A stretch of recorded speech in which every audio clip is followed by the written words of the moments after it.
Welcome to the 13th episode of my podcast, Civil War Survivor, Incredible True Story of a Union Private. I'm Michael P. Clark. Today I take up the Lost Cause myth, which was described by Civil War expert Edward Bonekemper III as the most powerful propaganda campaign in American history. I would add it's the most consequential propaganda campaign in our history. It imagined that using people as property was romantic. Why was the Lost Cause so successful? In part because many of us aren't even aware of how a fictionalized version of the Civil War has dominated our history and our popular culture from 1866 to the 1950s. Even today, we can see the impact.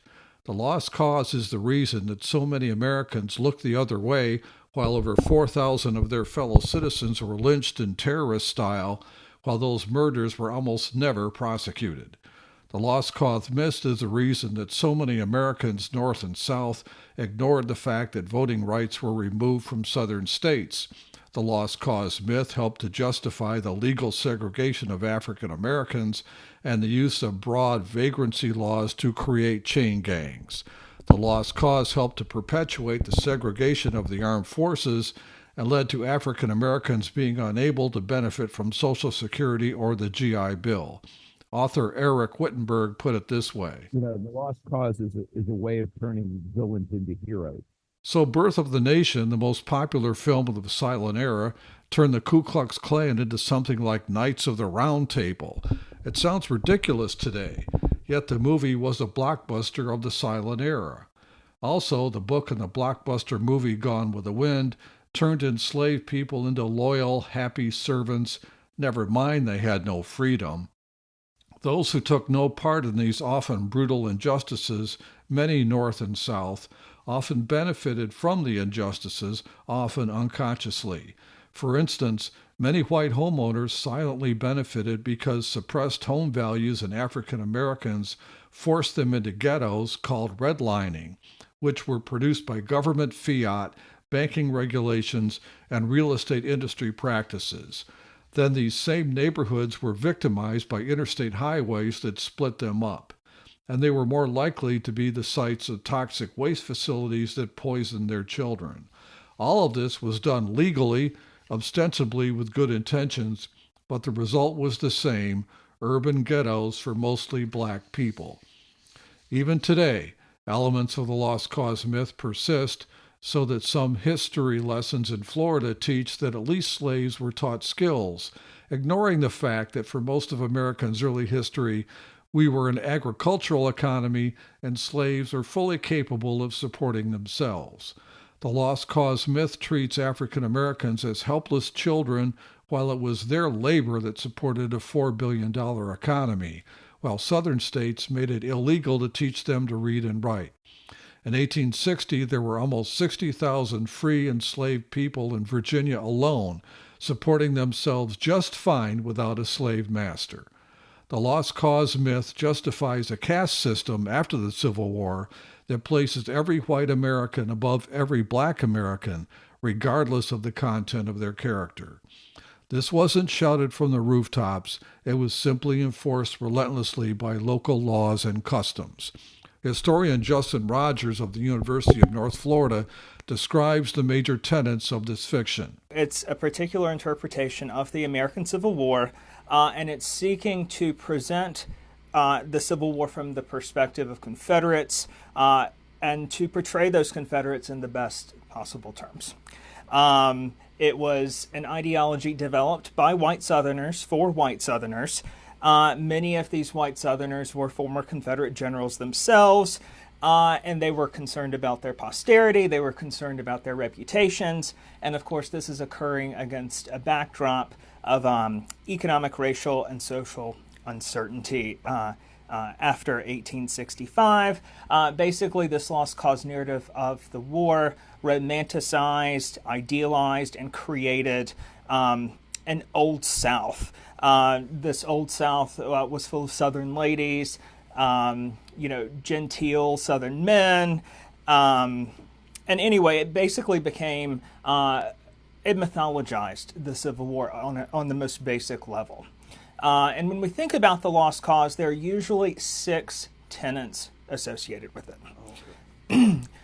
So one of those is that secession, not slavery, caused the Civil War. The second one is that black Americans were faithful slaves, that they were loyal to their enslavers, their masters, that they believed in the Confederate cause, and that they were entirely unprepared for the responsibility of freedom. Third is that the Confederacy was defeated militarily only because of the United States' overwhelming advantages in men and resources. Fourth, that Confederate soldiers were heroic and saintly, people like Robert E. Lee, Stonewall Jackson, and so on and so forth. Five, the most heroic and saintly of all Confederates, and perhaps of all Americans who had existed up to that time, was Robert E. Lee. And then finally, sixth, that Southern white women, were loyal to the Confederate cause and sanctified by the sacrifice of their loved ones. Historian Ronald Jackson II of Jacksonville University also explains. It's an attempt to try to frame what the Civil War was about. And it's also a strategy that was used during a particular time of the Reconstruction era, but usually like right after. So right after Reconstruction comes to an end, there's a big push to redeem the South, to reclaim it, and part of that reclamation project involved to create a mythology around what the war was about and a celebration of the valiant service of some of the Confederate leaders and soldiers. So in that push to celebrate that legacy, they kind of efface a lot of tenets of it. And one of the things that they tried to minimize or to put to the back of that story is how much slavery was an integral part of it. And that's something that had carried on through generations, and it's something that people today, when they go to remove like Confederate statues and memorials, they cling to, that this was about states' rights, and that a lot of the there was a Confederacy were upholding tenets of the founding fathers, and so there's a big push to try to connect their push and their fight to that of the founding fathers. And in that, they overlook things like, what was written when those states declared independence, right? And if you go to the actual documents, and that's what I do with my class, I'm like, if we really want to know what the war was about, there's a variety of reasons, and there's ways that you can check. The theory of the lost cause happened almost immediately with the end of the war. It originated with a speech given by General Robert E. Lee to his troops at Appomattox that the valiant and brave soldiers of the South had to surrender due to the overwhelming force of the North. This was only true in the strictest sense. Yes, the North had Lee's army surrounded in April of 1865. Actually, Lee knew he could not survive a siege, which began in June of 1864, but still continued the helpless fight. Actually, the South could have won the war if Confederate leaders had held out better and President Lincoln had lost the 1864 election. As for resources, the South was able to maintain military readiness despite its disadvantages, and the North's industrial power never produced enough machine guns or repeating rifles to make a major difference. That was through sheer incompetence. So why didn't these facts ever become more well known? Southerners, especially the daughters of the Confederacy and others, had a motive to relentlessly spread their romantic delusions. Eva Shepard Wolf explains. It's very painful to lose anything when you've lost something. Losing is painful. It's maybe even more painful to say that what you were fighting for, in this case slavery, and rather than confront the fact that fighting for slavery is wrong, there was a concerted effort to remake what the Civil War was about and to fashion a memory of it, helped lead to extreme violence against Black people in the late 19th and early 20th centuries, and continuing to some extent to today. Another major tenet of the lost cause is that most Southerners had no enslaved people, which is true but misleading. It didn't matter what the Southern populace thought, they had no power. Historian David Williams wrote in his book A People's History of the Civil War that the Southern people did not support secession. In many cases, the wealthy planter caste didn't allow an election on secession from the voters or even in the legislature. Williams concludes that the South was facing a war on three fronts: the North, white dissenters, and black resistors. As Howell Raines wrote in his book Silent Cavalry, the Alabama governor called a secession convention on his own. Quote, the elected legislature might have too many small farmers and philosophical opponents of slavery to provide enough votes for secession, whereas the big landowners could more easily dominate a small one-issue convention. Many of the Southern justifications of the lost cause, in Raines' words, were painfully prolonged rationalizations of the indefensible. The lost cause campaign was marked by omissions, distortions, and subterfuges, Raines wrote. This is proved in states where votes were held. 2/3 of Texas voters opposed secession. Governor Sam Houston refused to call a secession convention due to the popular vote, so the secessionists organized one anyway. A secession convention also was narrowly defeated in North Carolina. So the wealthy planter class ignored the vote and went ahead with secession anyway.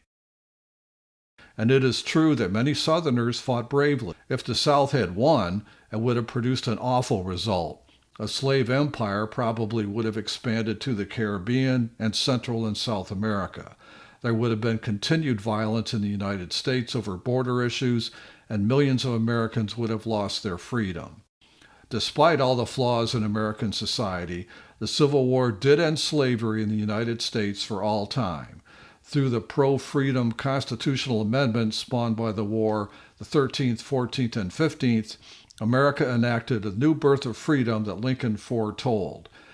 Then, the Southern backlash produced Jim Crow laws that overruled the three Civil Rights Amendments. A second Reconstruction was needed with the Supreme Court decision that banned segregated schools, along with civil rights laws that guaranteed the right to vote and banned discrimination in housing, employment, and public accommodations. Another myth: the South would have ended slavery on its own. Even if true, this would be irrelevant. The South was perfectly capable of maintaining slavery in areas outside of cotton production. The South treated people as property, and that belief did not change with the end of slavery. Proof comes from what actually happened after the end of Reconstruction and the creation of Jim Crow laws.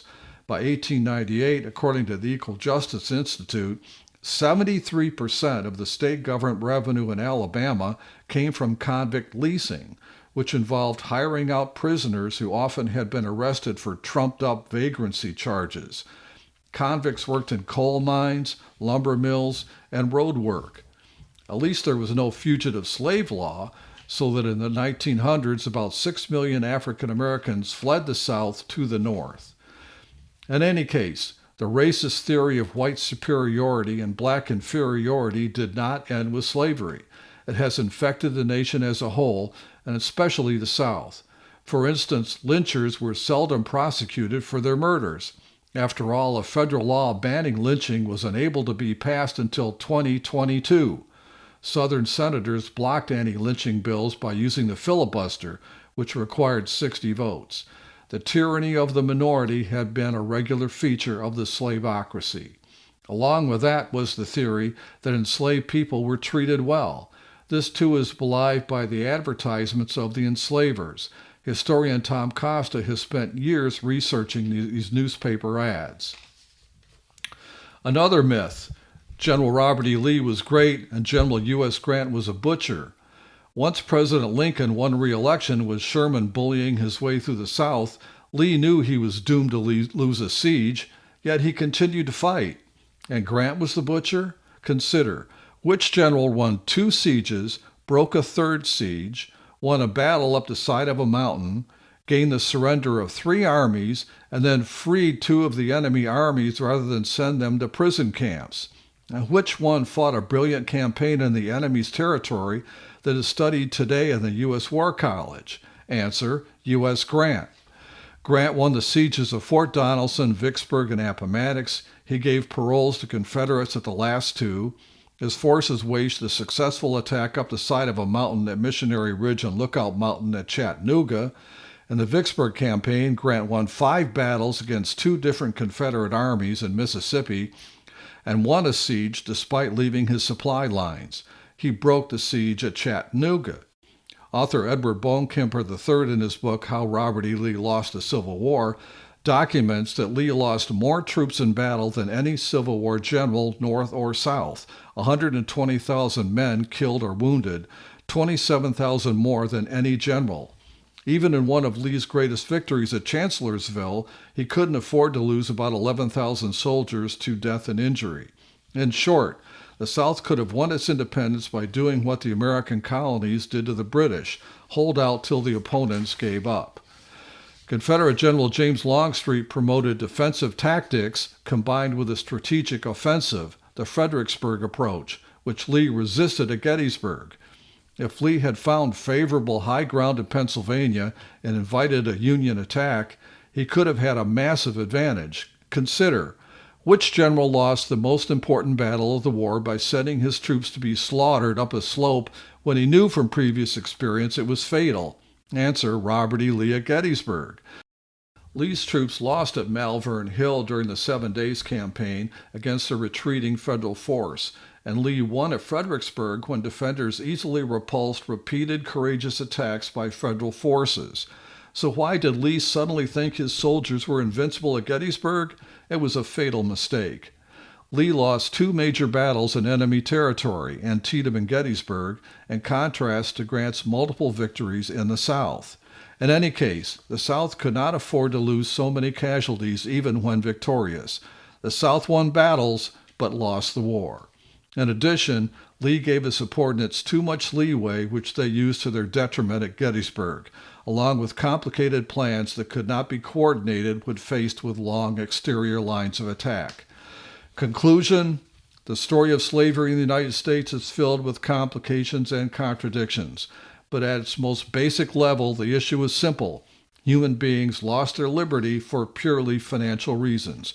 Racism, the theory that African Americans are inherently inferior to white people, was the excuse that was used to justify slavery. This form of slavery was perpetual. It treated black people as either people or property, depending on the whims of the enslavers. It left African Americans either slave or free with no rights which the white people was bound to respect, in the words of 1857 Supreme Court Dred Scott decision.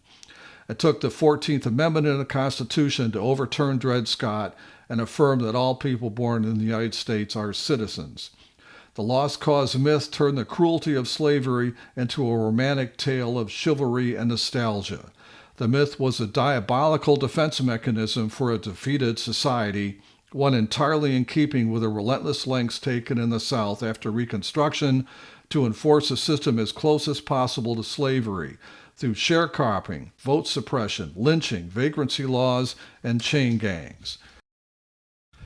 The lost cause, as historian David Blight wrote in Race and Reunion, created false history marked by defections, evasions, careful remembering, and necessary forgetting.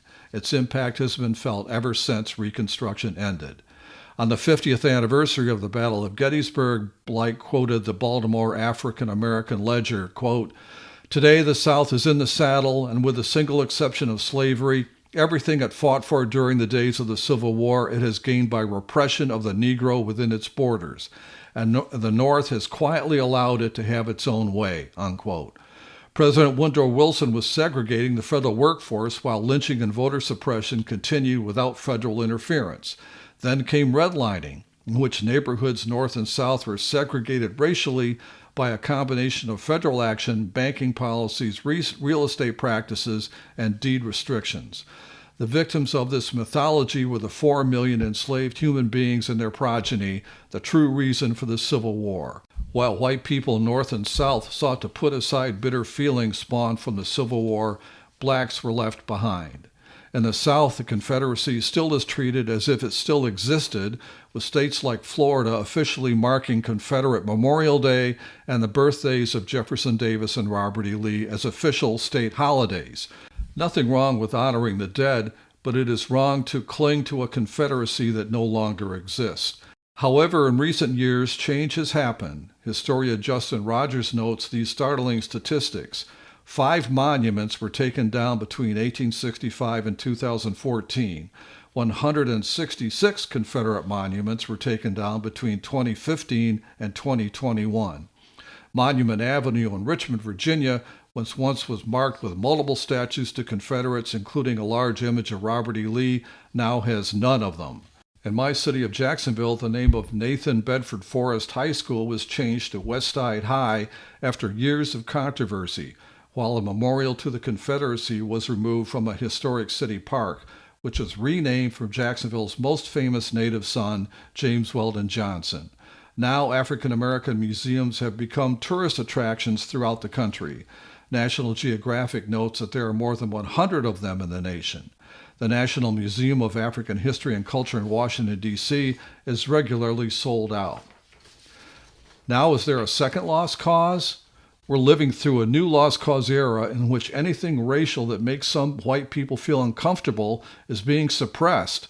Books with racial themes are being banned in Florida, and social media is creating a platform for lies to spread like wildfire. This is no academic exercise. The fiction of stolen elections is being used to create minority rule. The suppression of truth and the substitution of lies threatens life, liberty, and the pursuit of happiness. Today, there are echoes of the lost cause mythology through diabolical efforts to reduce the vote in minority neighborhoods by restrictive registration requirements, reducing polling stations, and fear of voting irregularities out of proportion to reality. The aim is to produce another era of minority rule, just as the founders did through voting restrictions. At the time of the founding, only white male property owners could vote. Typically, 15 to 20% of adults were able to vote. Renters, women, and enslaved people were banned from voting. It wasn't until the 1960s that all adult Americans were able to vote. Today, a new tyranny of the minority uses social media to spread misinformation, in part because people want to believe fictions like stolen elections, just like many preferred to believe that the Civil War was not fought over slavery. What makes misinformation so effective is that it tells stories some people want to believe. Also, many of the lies circulating through social media are more interesting than the subtle grays of the truth. In short, the correction never receives as much publicity as the rumor. I spoke to tens of thousands of newspaper readers as an ombudsman for 15 years.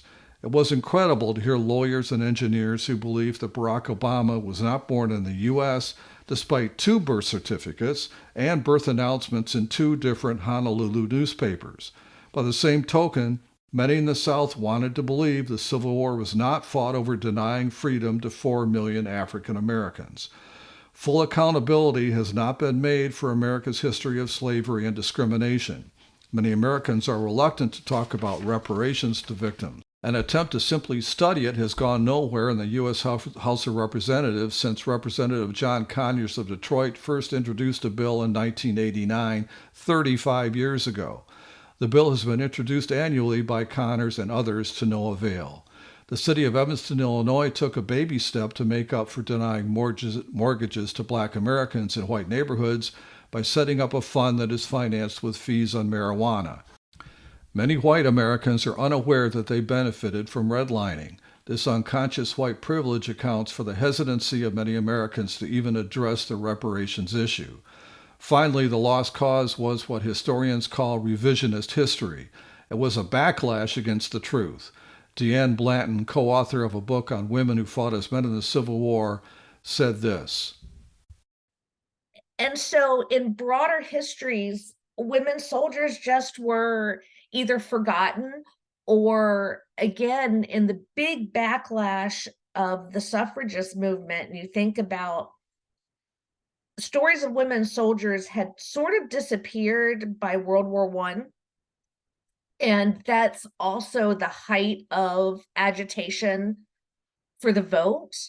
And and then women get the vote, and there's no such thing as women's history really, except for what the suffragists had written, the history of women's suffrage. Interestingly, Matilda Gage and company mentioned women soldiers in their history of women's suffrage as an example, as yet another example of why women deserved full citizenship. But really, women soldiers didn't come back around in any sort of academic way until the real rise of women's history. A postscript. People ask, who was this Jim Crow person?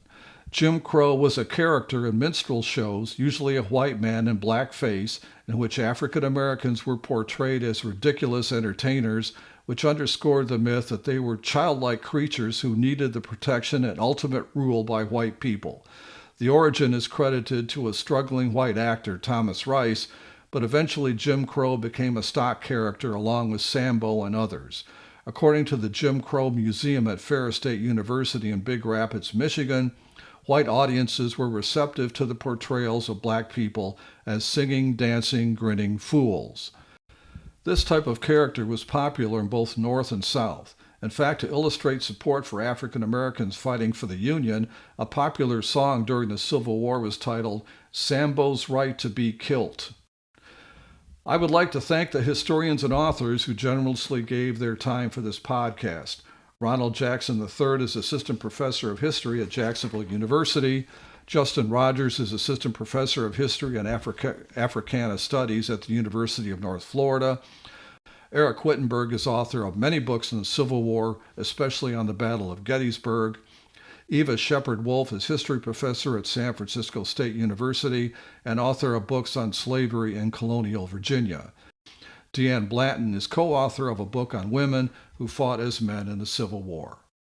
In summary, the Civil War was all about slavery. Southern leaders said so because they were proud of their peculiar and evil institution.